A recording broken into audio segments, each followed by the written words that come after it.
Akal, hati, dan perasaan itu adalah ibarat mata. Mata, sehat-sehat apapun mata, seterang-terang mata, dia hanya mungkin bisa melihat apabila ada cahaya yang masuk ke mata. Di saat tidak ada cahaya seperti mati lampu di tengah malam, maka mata tak bisa berfungsi. Dia tidak bisa menggunakan fungsinya. Begitu juga. Jadi ibaratnya cahaya itu kita umpamakan adalah cahaya dalil, cahaya syariat, cahaya petunjuk dari agama. Jadi kalau orang beragama dengan hanya mengandalkan akal semata, hanya mengandalkan hati semata, hanya mengandalkan perasaan mata, ibarat orang yang melihat dalam kegelapan. Jadi jelas ia akan meraba-raba. Dia tidak bisa memastikan apa yang akan dicarinya, dan jelas-jelas ia akan tersesat. Makanya dalam beragama itu kita harus disinari oleh cahaya agama, cahaya dalil, cahaya syariat. Makanya beragama itu dasarnya adalah wahyu, karena agama Islam adalah agama wahyu yang Allah turunkan melalui wahyu, melalui Nabi Muhammad dan melalui para sahabat Nabi.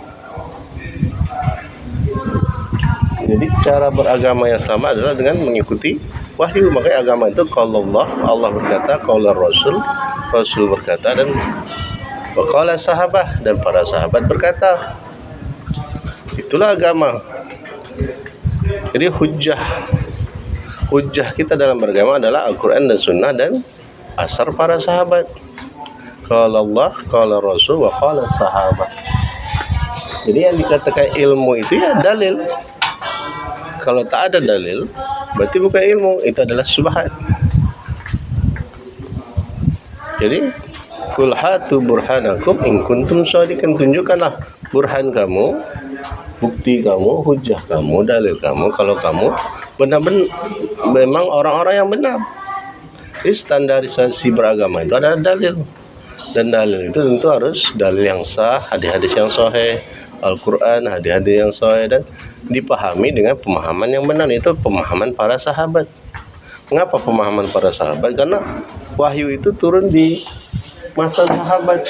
Di saat wahyu turun, sahabat ada di situ dan dia bertanya langsung tentang apa makna wahyu tersebut.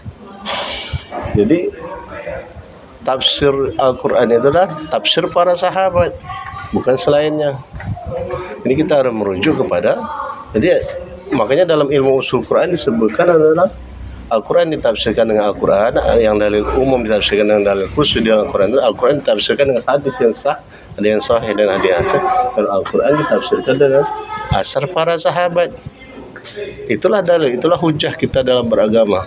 Selain itu maka tidak diterima. Makanya tidaklah semua khilaf itu, perselisihan itu dianggap kecuali yang memiliki kekuatan hujah yang muktabar. Jadi tidaklah semua khilaf itu dianggap kecuali yang muktabar, maksudnya memiliki kekuatan dalil, yang memiliki kekuatan hujah.